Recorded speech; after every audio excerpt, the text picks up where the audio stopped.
Hi there. My name is Bree, but I like to be called B. I'm originally from Grants Pass, Oregon, where I lived with my parents and three different brothers, which was so fun. After high school, I moved to Corvallis and studied at Oregon State, where I briefly was a social work major, but ultimately decided to move to education. Hopefully, I will get a bachelor's from Western in middle school or high school English teaching, which sounds fun, you know. I chose English because I've always had like a passion for it. I love Shakespeare and I love studying literature, especially poetry. Poetry is one of my favorite things to read. Like, I've got a whole poetry collection that I'm just obsessed with. So I have two cats named Snom and Combi, who are both named after Pokemon, which is a video game, if you didn't know. Yeah, growing up, both of my parents were teachers. They never pressured me into pursuing the same career as them. But when I was in high school, I always said that I didn't have the patience or the working memory to be a teacher because I felt like I couldn't, remember my lesson plans and like actually teach kids, But when I grew into my 20s, I worked on myself and I worked on my memory and I worked on my patients. Of course, I now work as a DSP, so I work in a home with disabled people, and that has really also helped me better my patients. As for doubts I have about my ability to teach at the current moment, I honestly am a little intimidated by teenagers. I feel like they're not going to want to listen to my boring lectures every day, and I'm trying to, like, even now when I'm a few years away from graduating, I'm trying to brainstorm ways into engaging them, like maybe getting them up and about, which I heard is a really good thing you can do to engage your kids, or make them work in groups, or things of that nature, just things that are not just sitting and watching me present something, on like a Google slide or something. Let's see. I also have doubts about, of course, my ability to manage a classroom because I'm relatively a soft-spoken person. I can speak well in front of people, but when it's on the fly, like without like a script, like I'm reading off of my notes right now, it's harder for me to do that. So that's one of my doubts I have at the moment, is just taking advantage of my quietness, and especially if I'm like a first-year teacher, I feel like some students who are more unruly will take advantage of my naivety, never mind, and they'll try to slack off during my classes. So these are things I'll work on and get better as my years go on with my student teaching and my shadow hours and stuff like that. Yeah, so moving on to the personal inventory, I really enjoyed doing this actually. It really got me thinking about why I want to be a teacher, and answering the questions really helped me think a little bit more about it. So let's see, my top category was the sum G, which is job security, with a perfect 20, which didn't exactly surprise me, but I assumed that sum B, education's value to society, would take the top spot for me, because that's I'm like really passionate about how you teach kids good. That means our future is going to be better, because the children that we're pretty much raising their brains, they were taught correctly, and now they grow up into good, smart people. Let's see, my lowest category, actually, sum B actually came in second with 18 points, so it's not like it was a super big gap between job security and education's value to society. And let's see, so my lowest category was sum H, which was lifelong self-growth. Honestly, I think this is mostly because I am not super thinking about really far down the line at the current moment. I'm mostly thinking about what can I do that will be consistent, and what can I do that will pay me an okay amount. Like, I know teachers aren't the most well-paid people out there, but I know that it's secure and you get benefits and you get all these things. So yeah, let's see. I just want to be like a consistent teacher, and those questions specifically for some age ask a lot about change. So I was like, oh, just score them to 1 or a 2, you know. I am pretty set on becoming a teacher, but if the opportunity to do something else in the education field presents itself to me, I will not say no. You know, I'm pretty open, like I want to be a teacher, but if something else is better, then I'll go to that. Why not, right? Let's see. The video, Who is Allowed to Go to School? Actually, reading the title of that kind of got me thinking. I was like, wait, well, shouldn't everybody be allowed to go to school technically? And I'm glad the video clarified that there wasn't like these people are allowed to go to school and these people aren't, you know. Let's see. What does the right to education means? Well, what does the right to education mean? The right to education means every man, woman, child of any race, gender, or sexuality has the fundamental right to access education as stated by UNESCO, which is the Universal Declaration of Human Rights. Let's see.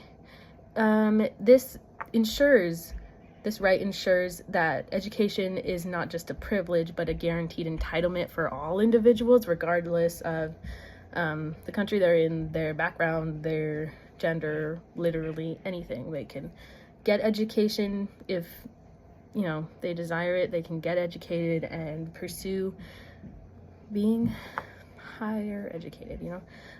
Let's see. Number 2, how do we prioritize who's able to get an education? Education should be prioritized for everyone equally because it is a fundamental human right. This is something the video talks about a lot. It's saying how it's fundamental for people to grow, to be in school. They grow as people as they're educated more. They're educated better, like up the grades. They're getting more educated, and yeah. Let's see.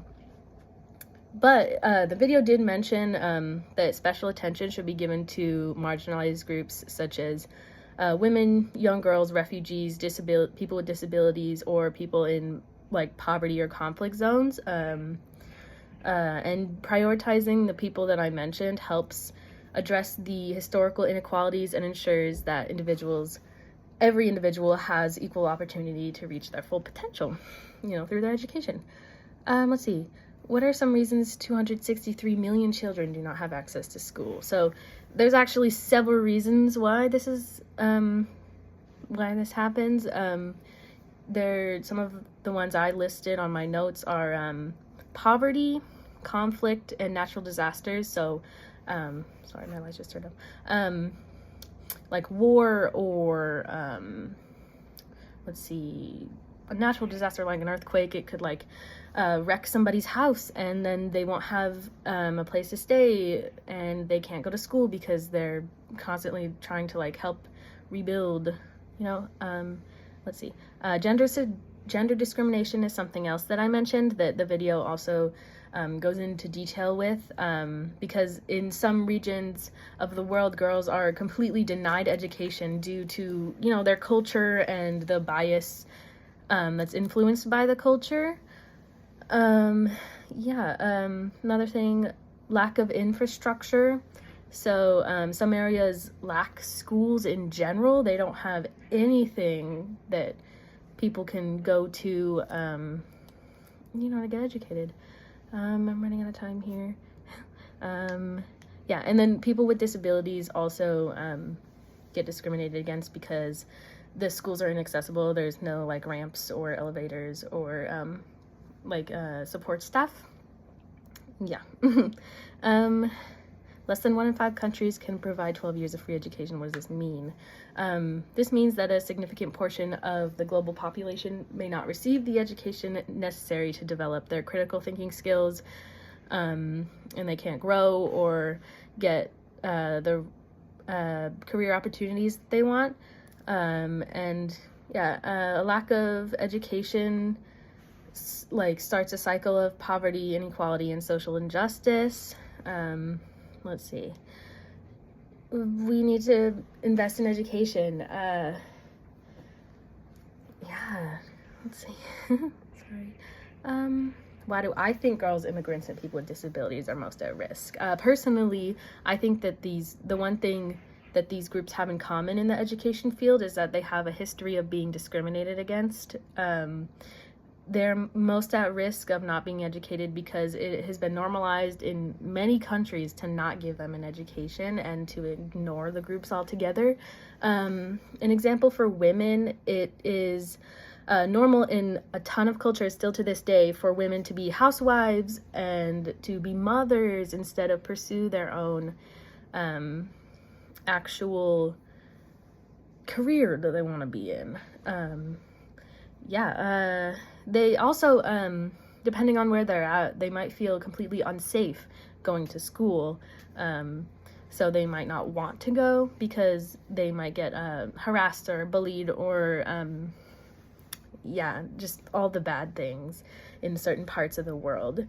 Let's see. Sorry. It's also, when it comes to immigrant students, a good example of how they're at risk of not receiving an education is that they have a language barrier. They may not be able to speak good English, and they may not be able to understand the teacher and what they're saying. So they have a significant disadvantage to the native English-speaking children. And an example for people with disabilities is that they may not be accommodated. I think I mentioned this a little bit earlier. There might not be ramps or working elevators for people in wheelchairs, and there might not be like an interpreter for someone who's deaf, or there might not be a support staff for someone who may need it. Like they can't sit in the classroom on their own. They may need an adult with them. A lot of schools don't have the funding for that. So yeah. Let's see, last question here. What is the EDA used for, and why might it keep you from entering the ED program?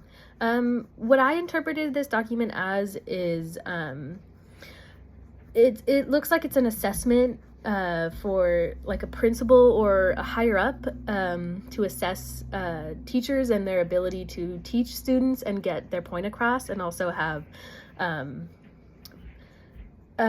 like they're getting evaluated on how good they are at maintaining positive relationships with their students while also being able to get their like lesson point across.